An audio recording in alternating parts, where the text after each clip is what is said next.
Hello, hello, and welcome to another wonderful Wednesday webinar.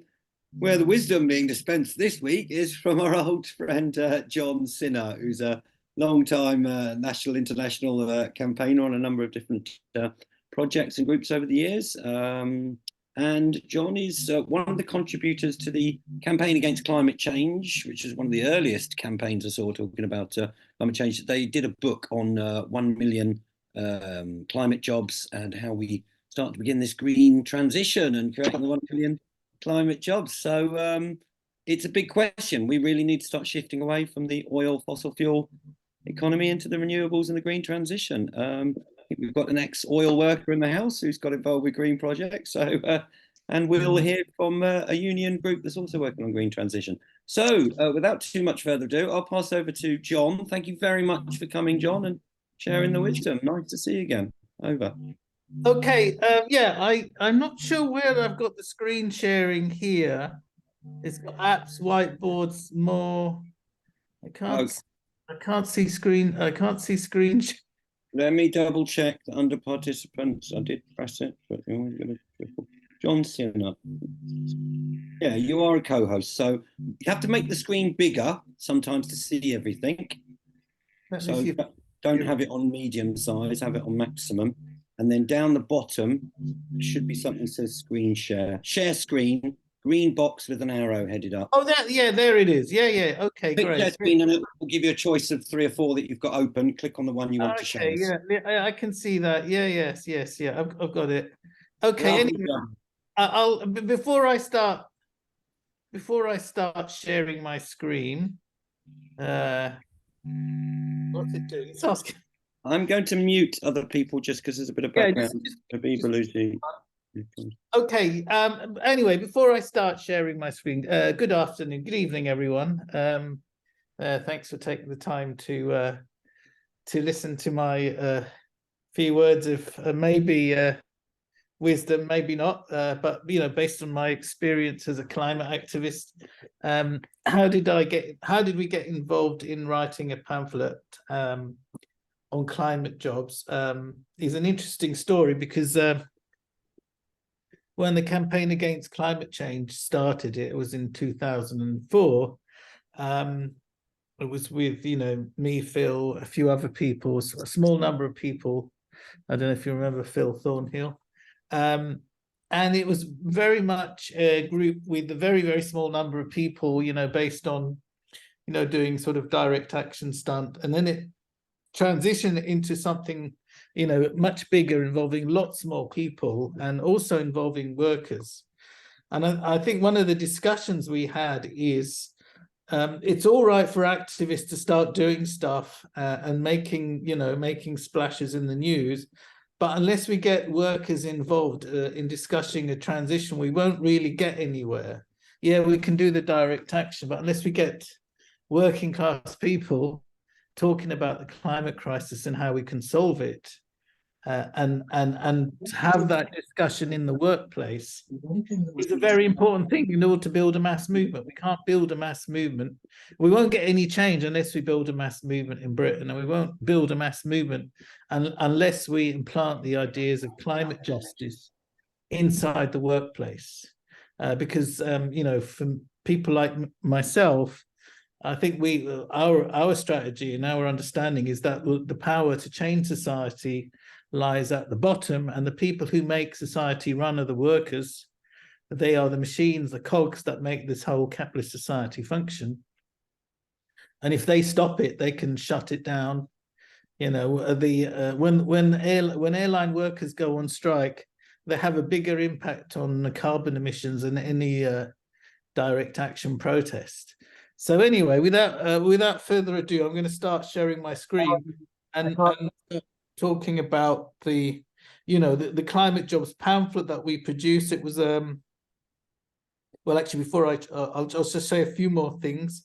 The climate jobs pamphlet that we produced, I think the first edition was called 1 Million Climate Jobs. The title has changed.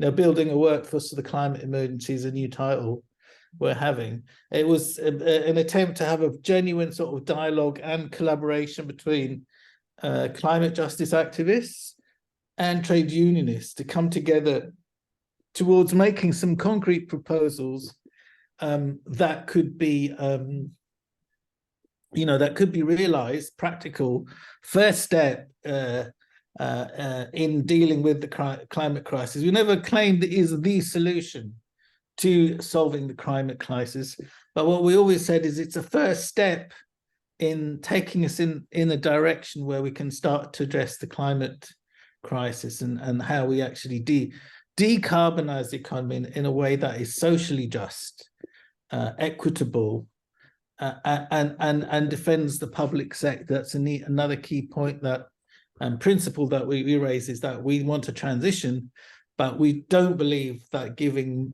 taxpayers' money to private companies, for instance, what the government has been doing with the Tata Steel in Port Talbot, they've been bunging money towards them, but they haven't been spending that money on decarbonizing Tata Steel. They've been spending that money on making their shareholders richer. There's the same with, the rail transport in Britain hasn't been improved by private ownership.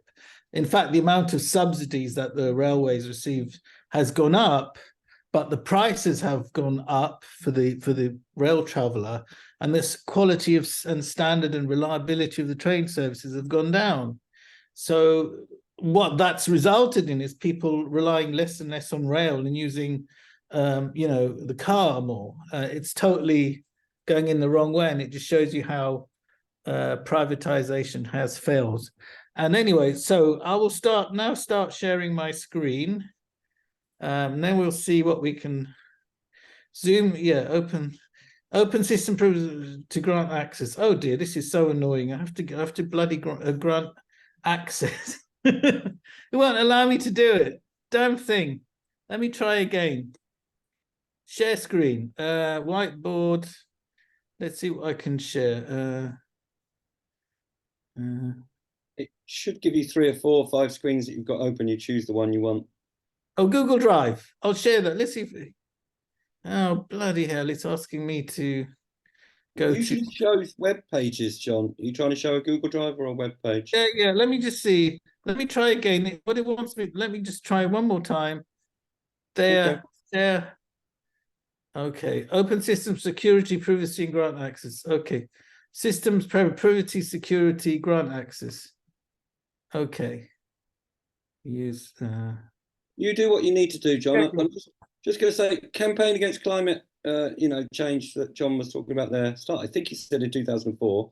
While you're doing that, you can jump back in. But it was one of the very earliest, kind of climate campaigns that we became aware of. Rising Tide was another group that raised a lot of awareness early on, and we came from very much the environmental movement, and then climate awareness started to become a lot more mainstream. How are you doing, John? Is it sharing anything now?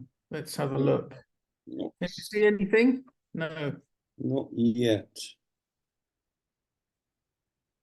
Does it share?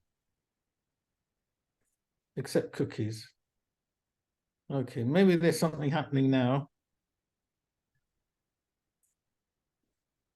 Sorry for the delay, but anyway, yeah, I mean, that's basically the idea of the Climate Jobs pamphlet was to have a dialogue and a joint activity between climate justice activists and trade unionists. I've got loads of windows open. Let me just see if I can just close them now.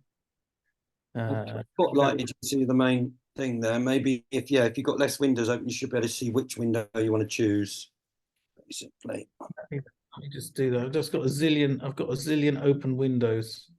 I think that's what's causing the problem, maybe. Being a top techie and working on so many things, yeah.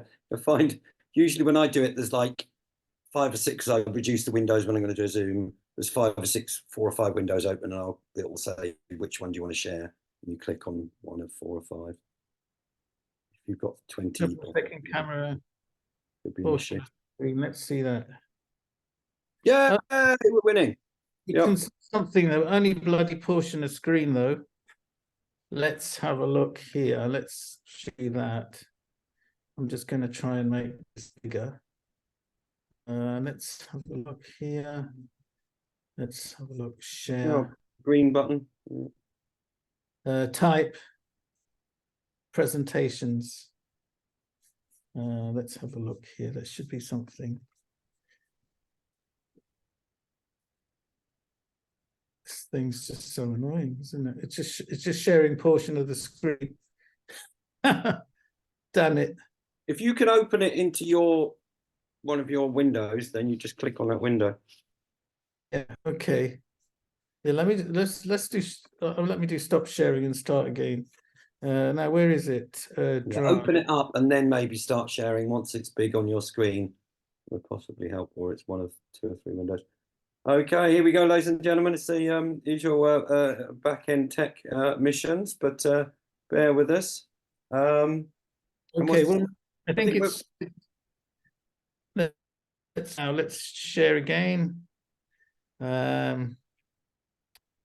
No, let's do Google Drive. Let's see if I can share Google Drive. I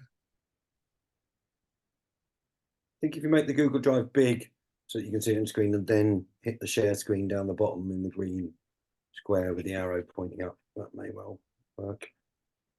When we went to Copenhagen Climate Summit, it was a very big kind of union section in the kind of NGO hall with lots of information about how unions are working towards a green transition. Which is share. Yes, John, you're winning. You won. Yeah. Okay. And view slide. Yep, got it. Okay, so here are the slides that we produced for this presentation slides for the pamphlet we produced. And yeah, so I'll actually just go through it. Why we need to act. The urgency of now. The need to act to urgently reduce carbon emissions is a code red for humanity. We're not on track to meet our targets. We're not on track even to meet, the net zero targets. The government has announced net zero, which we all know is inadequate, but it's even abandoned its own net zero commitments. Net zero, the so-called net zero by 2050. Even the statutory committee on climate change, which reports on the government progress on meeting its own targets, has repeatedly warned Parliament that it's not fulfilling its commitments, that it has absolutely no strategy of realizing. Just watch this, I think. So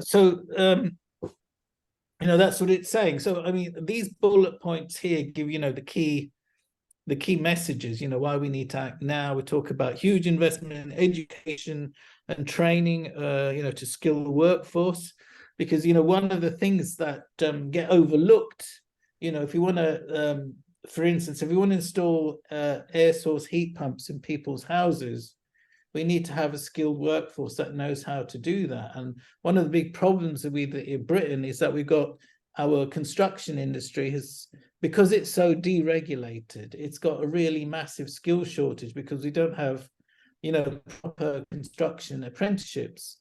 So if you've got any plans in this country to do anything, they're always stymied by private corporations who just want to take taxpayers' money and stuff it into shareholders' pockets, like the rail companies, the water companies, Tata Steel. Or you've got the other problem is you have a workforce that isn't being properly trained, because there's no, this country's got an absolutely lousy record when it comes to training workers, construction workers. A huge shortage of trained brickies, trained plumbers, trained carpenters, trained electricians. That's because that's what 30, 40 years of neoliberalism has done. It's weakened our ability as a society to sort of respond to these crises. Making the transition would create a lot of jobs. The whole ridiculous debate we have in Britain, whenever we want to build a new airport or build a new road or whatever, anything that's damaging the environment, the justification is always rolled out. Oh, but this will create jobs, you know. But we say, you know, and a lot of climate justice trade unions say there are no jobs on a dead planet. Whereas transitioning away from carbon can create loads of jobs. You know, we can create loads of jobs in home, in renewable energy, and installing solar PV panels, all that kind of stuff, wind power. And one of the key arguments we put forward is for public ownership, for the reasons I have given. We want to have a national climate service which is modeled on the NHS as it was before it became a sort of marketized bean feast for corporations. So we could have a national climate service which would coordinate across the economy. You can see it there in the bullet points. You know, coordinate across the economy and, you know, do that kind of planning and organization that is necessary. And the other point we made is the money is there. What isn't there is the political will. You know, government can find billions of pounds to fund Trident. They can find, you know, they found billions when we had financial crisis in 2007, 2008. They bailed out all the banks. No questions asked. 300 billion, just like that, overnight. They're able to do it, and we've got this pathetic Labour government under Starmer that it's panicking about, you know, investing 27, 28 billion, which isn't a huge amount of money over 10 years to decarbonize the economy. You know, as if the bond markets and the financial markets can, you know. As if the climate crisis, you know, can be negotiated by the public sector borrowing requirement. What they overlook, the thing about the investment in decarbonisation is it's an investment in the future. It's not money that's wasted. It's creating assets. It's creating green infrastructure, which will make money for the taxpayer in the future. So it's simply a no-brainer. They need to be investing as much as they need, and I think they probably need to invest more than 27 billion. I don't think it's enough. We need to be, carbon emissions need to be peaking now globally, and the UK, as you know, a country that was industrialized 200 years ago, has 200 years of carbon emissions to get very rich. You know, we have the highest cumulative per capita emissions in the world if you consider the past 200 years of emissions. So there's that. Let me just see if it can go further. Keeping the lights on with renewables, jobs in energy distribution and storage. As I said, you know, net zero by 20 is far too weak. It only gives us a 50-50 chance of staying within 1.5 degrees.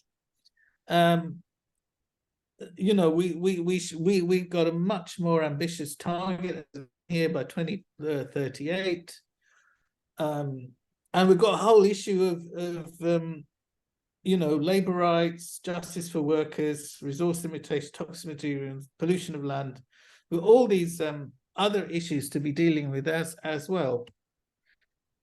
And here we sort of highlight some of the technologies that we reject, because, you know, a lot of technologies are given the label renewable when they're not really renewable. So we don't believe carbon capture and storage makes any sense at all. Carbon capture and storage is where you get emissions, you know, the tailpipe emissions, say from a power plant, a coal-fired power plant. You scrub all the CO2 from that, and then you pump it into the ground.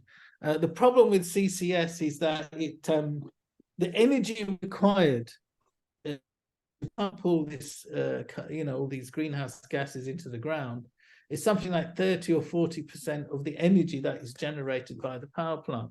So it's a total nonsense. Whenever they talk about CCS, what they're, you know, it doesn't make sense even in the capitalist terms of capitalist economics, because it would mean energy. If you're with CCS, electricity would cost 50, 60, 70% more. Biofuels, another technology we reject. Using wood. We don't think wood should be burnt. We think wood forests should be preserved.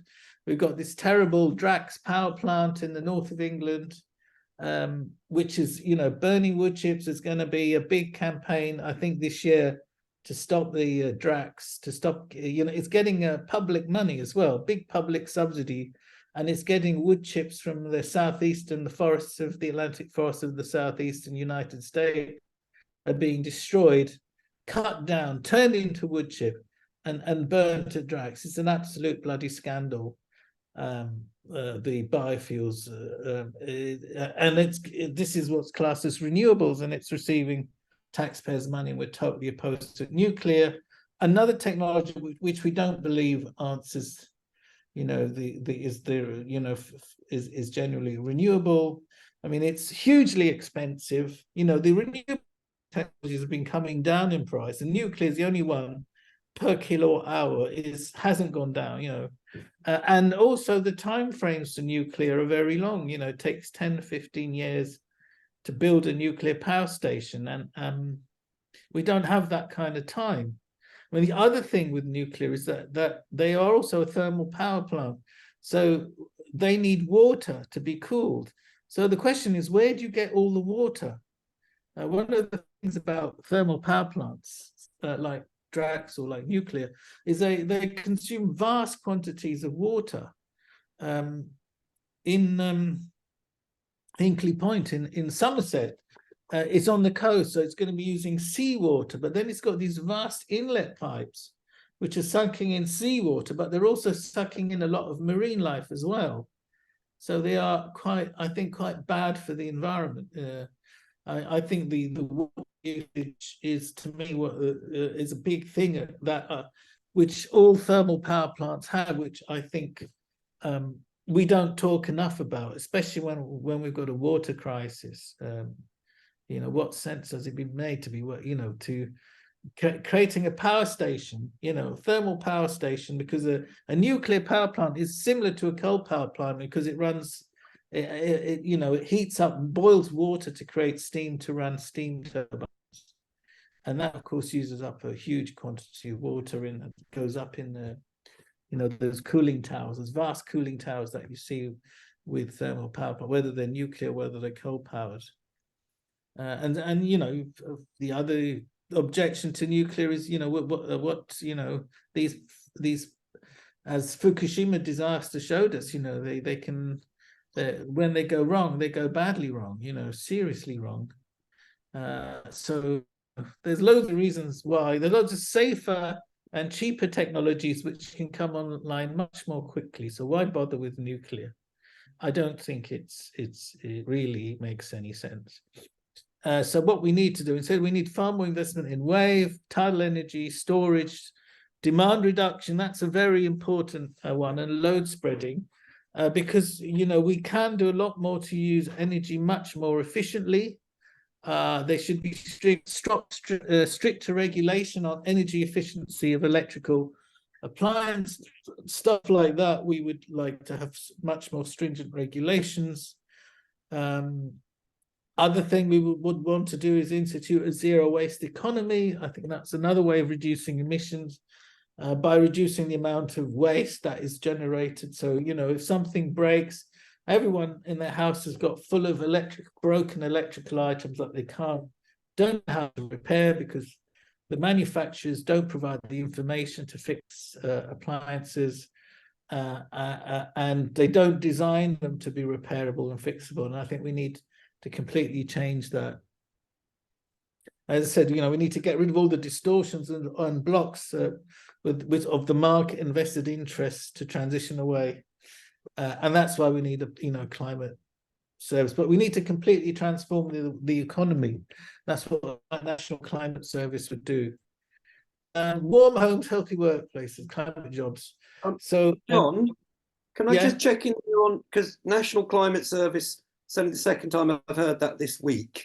Because I think Will was telling me about work with PCS unions on National Climate Service. Can you just say a little bit more? Because did you guys put this out in the Yeah, 2000, we coined the term. 2010. Now PCS Yeah, is actually having meetings and yeah. trying to do So, it. So well yeah, done for feeding things. yeah, we Well done. coined the term. We coined the term. So we got copyright, as it were. We trademarked the term. No, we don't mind if people you borrow the term National Climate Service, but the PCS are a union that's been very much involved with the Million Climate Jobs pamphlet, and yeah, and they are a civil service, and you know, the National Climate Service would mean employing, you know, thousands of new civil service to do all this planning and organization. So yeah, they're fully on board with it. So here we've got some headline figures. So heating UK homes uses between 300 and 370 terawatt hours of energy per year. So that's more than half of all the energy consumed in the UK goes into heating our homes. Heating is a bigger energy consumer than about almost anything else. So if you can, you know, insulate people's homes properly, we can save a huge amount of energy, because it's such an enormous part of the carbon footprint of people in this country, and is the amount they spend on heating. It's more than even they spend on driving cars, for instance. You know, we can cut this in half by 10 years. You know, this will create additional 2 million workers by the first 10 years. Most will require training. So the key issues in the retrofit is, as I said, proper skilled assessment of every building, and a whole house plan is vital. No one size fits all. Thorough training, accountability, monitoring of standards is essential. As we put here, without this, many retrofits will fail. We need to build supply chains for sustainable, low carbon insulate materials, breathable, non-toxic. And this is the other thing, you know, having safe materials. We don't want to repeat the same disasters we've had with, you know, things like asbestos or these bromide, you know, those bromide chemicals, which are, you know, when they catch fire, are very toxic. So, so you know, there's all those things to play. So, you know, solutions based on incentives to homeowners and small grants to local authorities have failed. Well, because we need a national plan, and we can't simply rely on incentives and small grants. Proposals. So here we've got the proposal for warm homes, healthy workplace, kind of jobs and buildings. So a mass retrofit program with unionized direct labor. So we'd have direct labor as a central employment model as part of the National Climate Service, to be managed by well-funded local authorities, and in collaboration with local training providers, initial projects that can enable training, learning, development of supply chains, two-phase approach for most homes, so for growing a skilled workforce. Yeah, the thing about this is we need to grow the skilled workforce, and that is a key part of our plan for actually changing things, and ultimately to retrofit all homes to the highest attainable standard with the appropriate on-site generation. Yeah, so we can have on-site generation. You know, we should consider that. Let's see, where's the other thing now? Creating green, affordable and accessible network for all, climate jobs in transport. So the other big area is transportation. So as the objectives there, you know, decarbonize transport sector, which currently accounts for 27% of UK emissions. That's a sizable proportion. One that is probably easier to decarbonize than other sectors. But that will require a modal shift away from the private car. We've seen in London how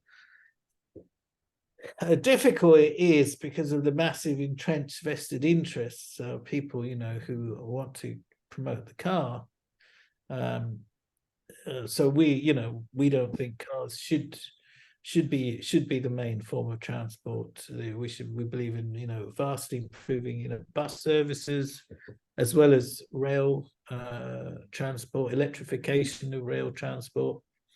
We're going to provide an affordable and accessible public transport network for all, employ and expand the workforce we've got to build, and operate the network. So what do we need?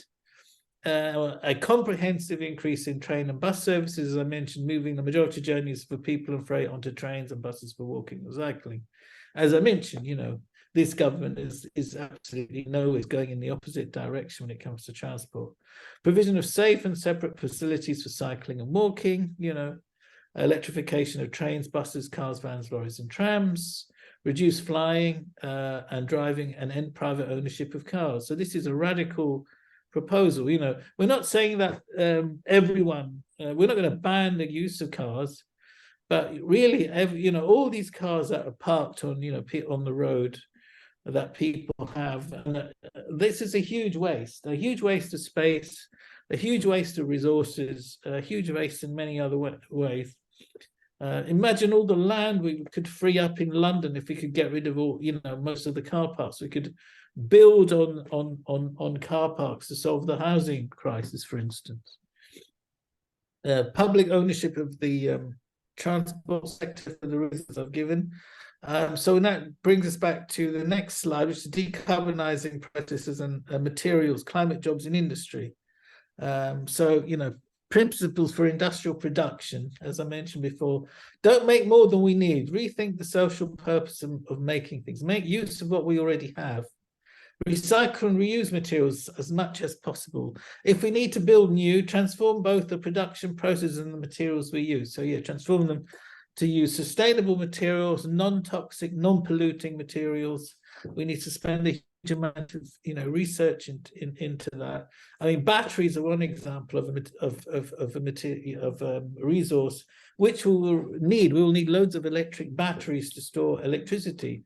But there is a big issue currently with the batteries that are being used. For instance, the lithium-ion batteries have cobalt, and cobalt is a problem mineral, coming from the Congo, in this so-called artisanal mines. You can see the dreadful conditions people work under to get cobalt out. And no doubt the other materials like the rare earth metals that are used to produce magnets have huge environmental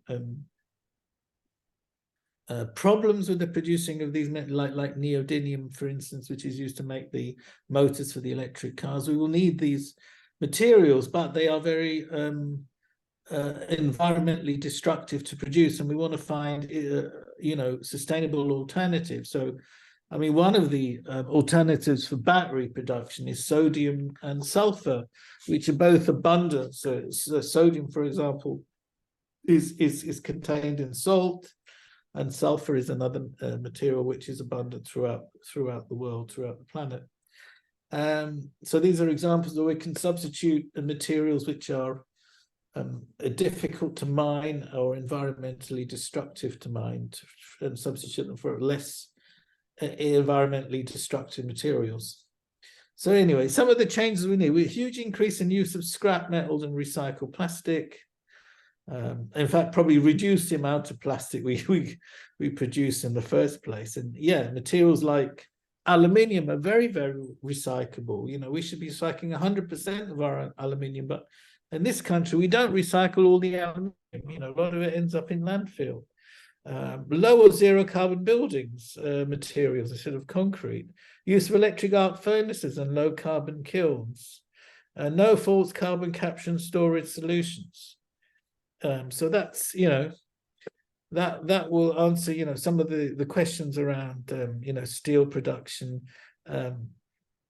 Electric, we can use a lot of scrap. I don't think we can have 100% use of electric arc furnaces because there are many different grades of steel, so something like 3,500 different grades of steel, and not all of them can be produced from scrap metal. But I would imagine a lot could. We could use far more electric arc furnaces. The important thing about the electric arc furnaces is the electricity that is used to power them should come from 100% renewable sources.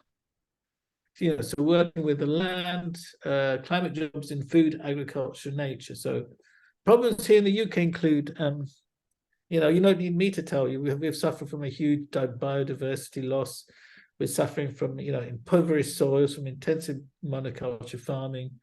Rural communities are badly. There's a lot of rural poverty. There's a lot of food poverty. A lot of people in Britain also have unhealthy diets.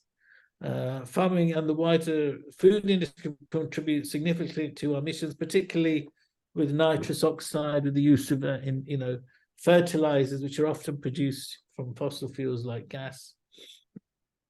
We're part of a global food system, outsourcing much of our food's climate and environment impacts. A system done by a large agro-industry and retail corporations. So what we need to do is move towards a friendly, climate-friendly, fairer food system, national nature service to create rural jobs in restoring ecosystems. I think it's very important. We need to restore ecosystems. We need to restore the health of our rivers. That means we need to be putting in less nitrates and phosphates into our rivers. We need to be ploughing them in not in such a heavy industrial way. To improve and restore the soil health. Agroecology, more labor-intensive production that helps nature, climate, and soils. Closer links between producers and consumers, challenging supermarket dominance.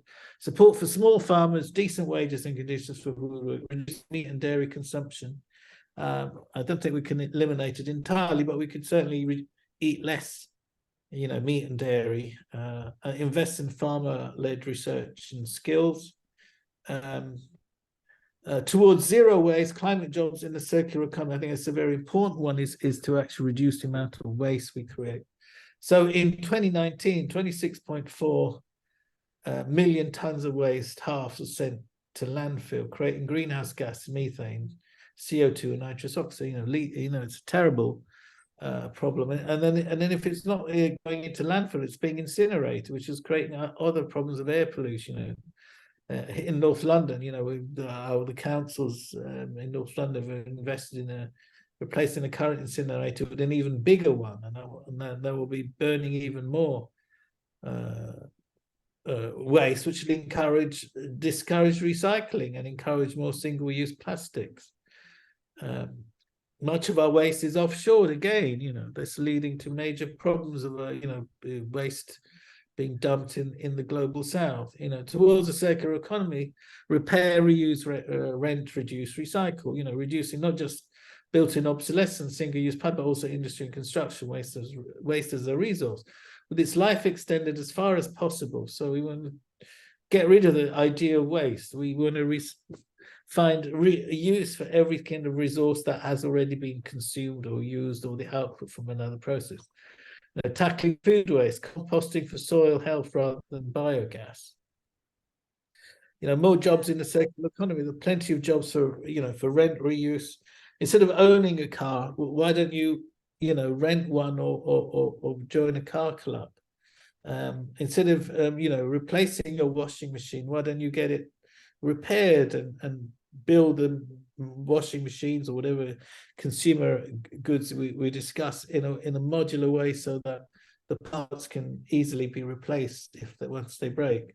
Remanufacturing, covering, disassembling, repairing, including industry, machinery, vehicles, recycling all materials, some of which keep their value and others like plastic that don't. Public sector trade unions jobs and reskilled under the National Climate Service. So let's go to the next slide. Building a movement in the trade unions beyond what you can do. So I think this is the most important part of it, is what we can do to make this happen. Popularize the ideas of climate jobs, build campaigns and win them from governments and employers, organize a meeting in your workplace, trade union, community campaign group, discuss a report. In fact, what I'll do is I will put at the end of this, I'll send you the link to the website at the Campaign Against Climate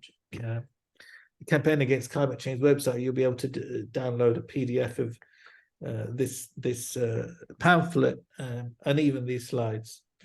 Encourage your trade union, debate and discuss. Many institutions have declared a climate emergency, but few have taken real action. Can this report be used as a way of identifying what needs to be happened for the words to be, match actions? We've got plenty of ideas. What we need is now, action and organization. Encourage your trade union and workers in your workplace to get involved with local environmental campaigns. The climate strikes in 2019 saw workers and young people demonstrate together for the changes we need. I think we need to bring back that spirit, that existed before the COVID lockdown.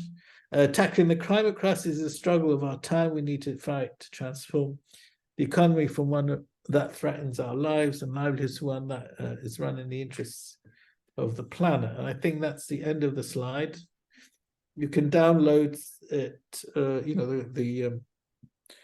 the pamphlet from the website. You can order copies, and then you can affiliate to the campaign. So I think what I'll do is I'll put the link onto the chat. Is there a chat somewhere here? Yep. Where is the chat? Down the bottom, John. Yeah. Where is it? Absolutely. Yeah. So where is it? More chat. Oh, there's a chat. Yeah, I found it. Okay. So anyway, questions, folks. You can put your hand up down the bottom. That was really informative, John. So much in there. Thank you so much for that. You've really done your homework since 2004. And you know, absolutely pioneering work. Respect for that, and the many other movements I've seen you involved with over the years. Ladies and gentlemen, if you would like to ask a question or something of our resident John, expert on these things, please use reactions down the bottom. You can stick a hand up and we can then see who's number 1, 2, and 3. If I come off John's spotlight, I'll be able to see that better. So if you've got a question, Karen, University Challenge, Leicester, first off the marks. Go for it. Yeah, thanks. Thanks, John. Couple of questions with regard to the unions. Talking to Unite Union on Saturday at Cheltenham, the manager for manager for Sharon Graham basically said, "Oh, it's an issue taking action because loads of our workers are in the oil industry."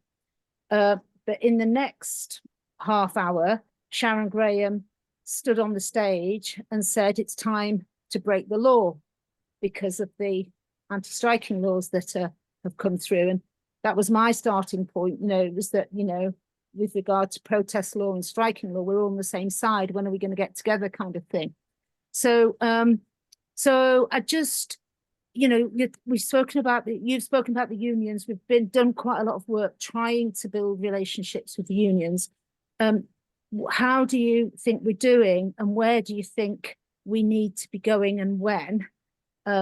So that's one. And the other thing is that all my renewable installments have broken at the moment. My roof has collapsed because of the way the panels were installed on a flat roof, and my air source heat pump has broken down.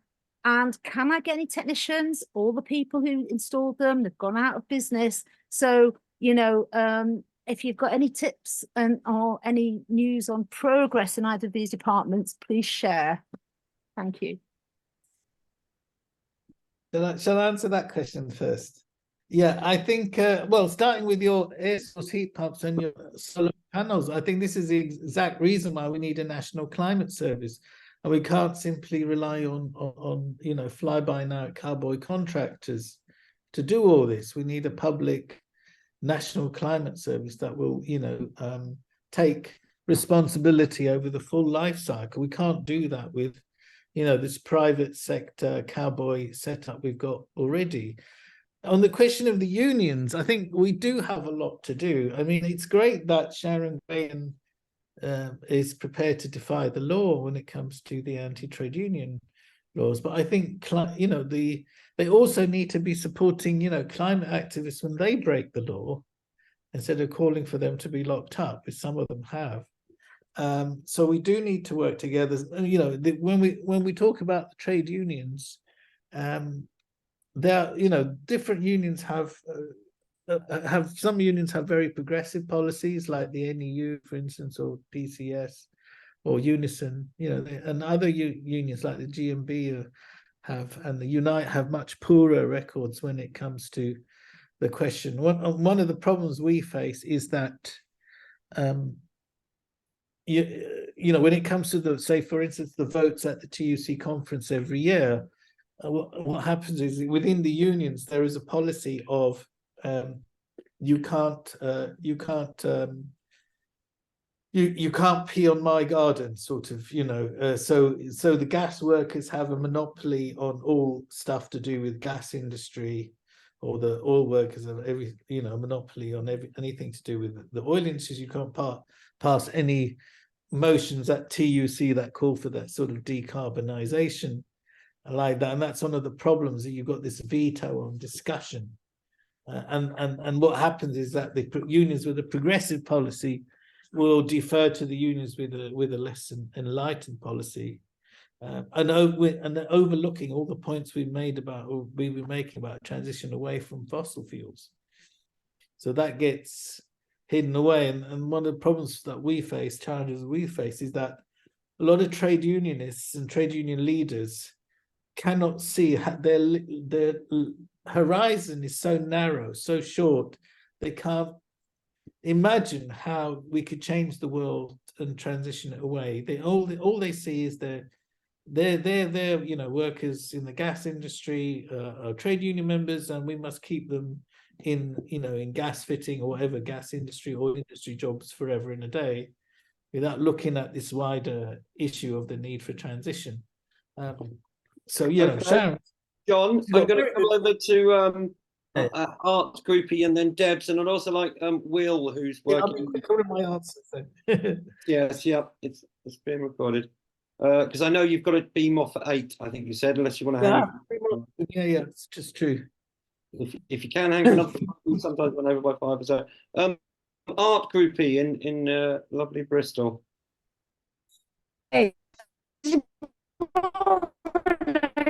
presentation we need to consider.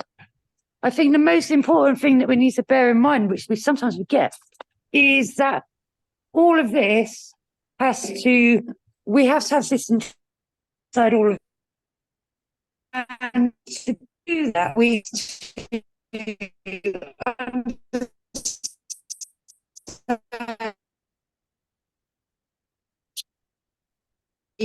model of the so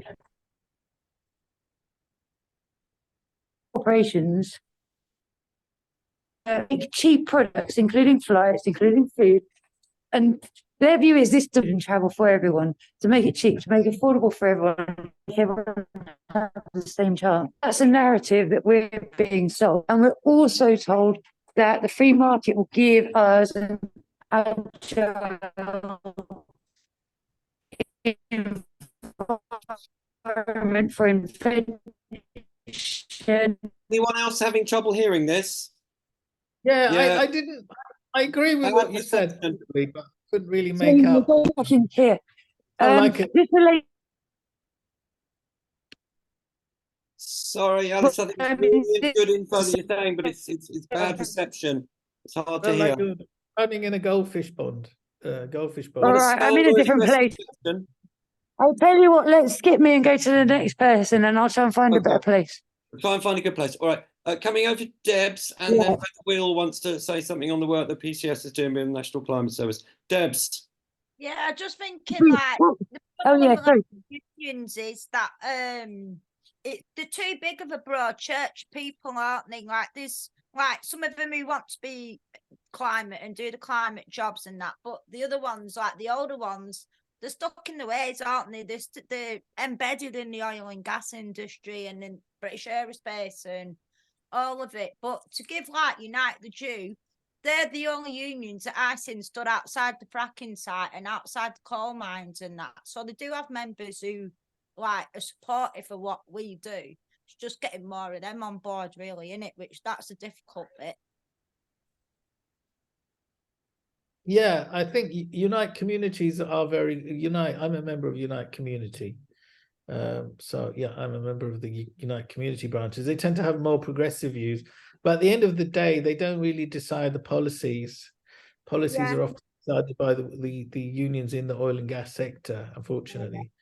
Well, they can't even go to the NEC and to the conference, can they? Community branch. They have a veto on it. That's why that's a challenge we face. But it's important that we do engage with the workers and build on the ground up, even if the unions have crap policies, because we want to change society, and the change comes from the bottom, not from the top.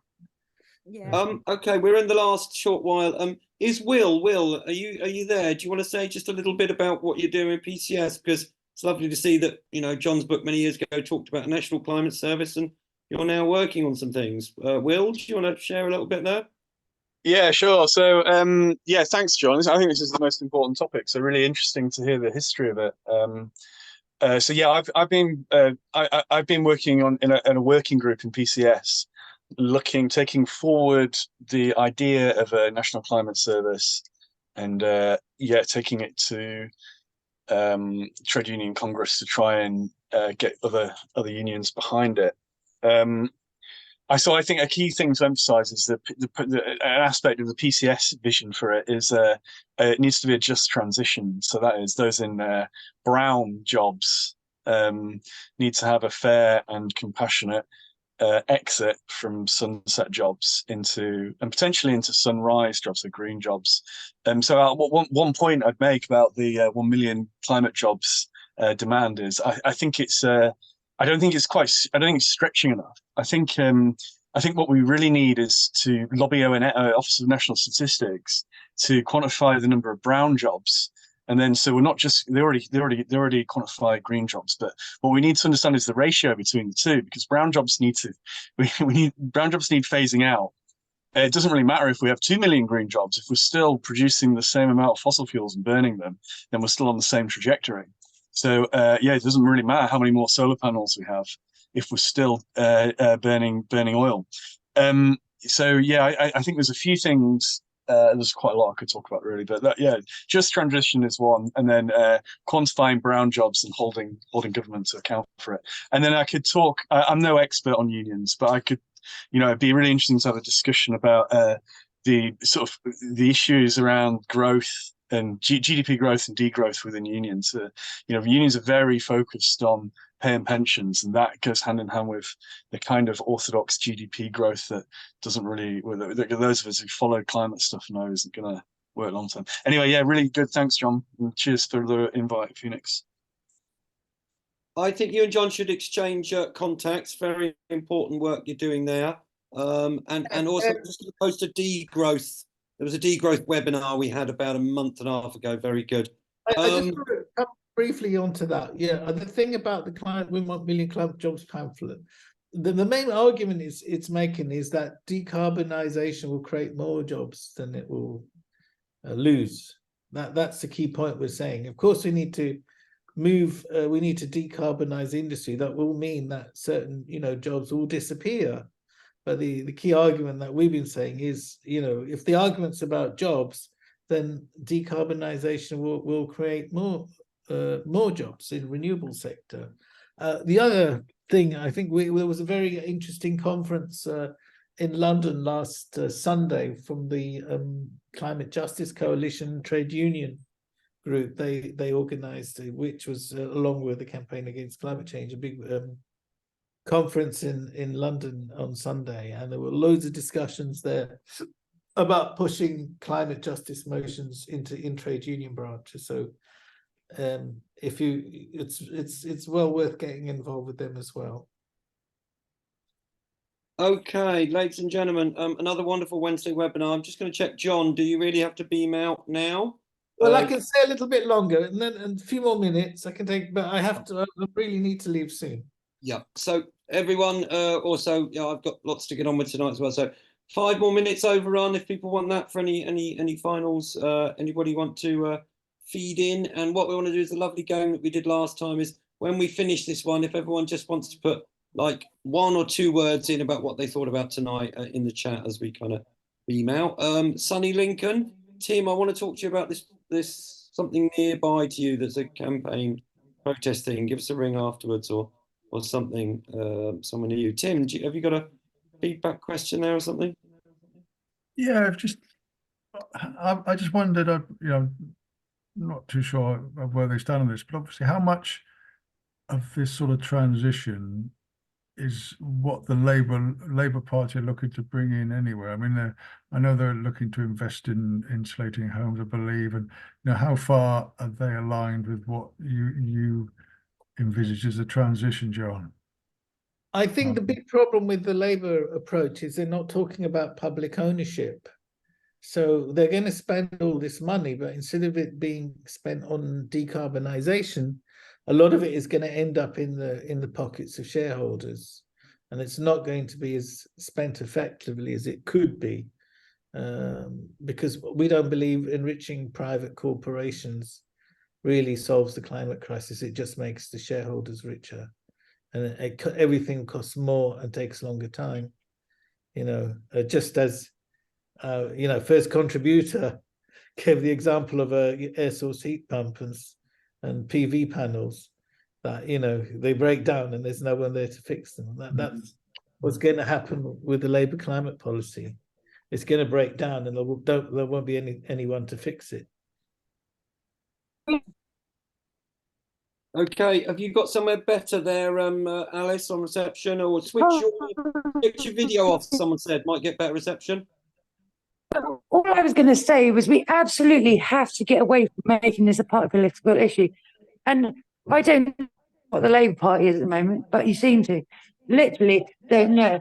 But we have to understand the narratives that people believe in, so that we can't just present these solutions from the left wing. We absolutely need to talk to all the majority of voters in this country about the way they understand the issues, else this is not going to work. Fantastic. That's a very good point. And just Alice shared with us last week, she's gone through the transition and showed us a lovely picture on the chat, on the WhatsApp or the Telegram chat of her being an oil worker. Oh, yes. Well, I say, so I was an oil worker in like 2001 to 2004. And at that time, so I'm flabbergasted that I'm here 20 years later and I'm about to be a grandma. And at that time, we thought we were all transitioning to renewables. And the rig crews were all Glaswegian. They're all from Peterhead. And they'd all previously been fishermen. They literally wouldn't mind. They absolutely wouldn't have minded if they'd gone into a new industry with their skills, because they were very highly paid, very highly skilled, and they wouldn't have minded at all. And that's where we were then. I think we'll try and find the thing again. There's a very good film, I think Helen or someone shared earlier, a few webinars ago, called Rigged, and it's about a whole load of oil workers who said we were up for skilling up in renewables. There was a few £1,000 course. My mates to do it, and then the government cut funding. We're now still working on the oil rig, but we really care. We worked with David Attenborough, and we want to transition, but government has been cutting the funding to exactly where we need to be going. So let's get our priorities sorted. John, thank you very, very much for coming. I've shared the link again at the bottom of the chat so you can download the pamphlet. And take care, everyone, and see you on the streets. Fight for climate justice. Bye. Lovely. Next Wednesday is a rewilding webinar with a crew that are rewilding different projects. It's called the rewildproject.com. So tune in next Wednesday for another wonderful Wednesday webinar. See you next week, folks. Keep networking in between and set up a climate emergency centre near you, as governments are not coming to save us. All right, keep networking. I'm going to stop the recording a sec when that's bigger. Thank you. If you want to put a couple of words in the chat about what you thought about tonight, or say what you want as your email, you're most welcome. Stopping the recording.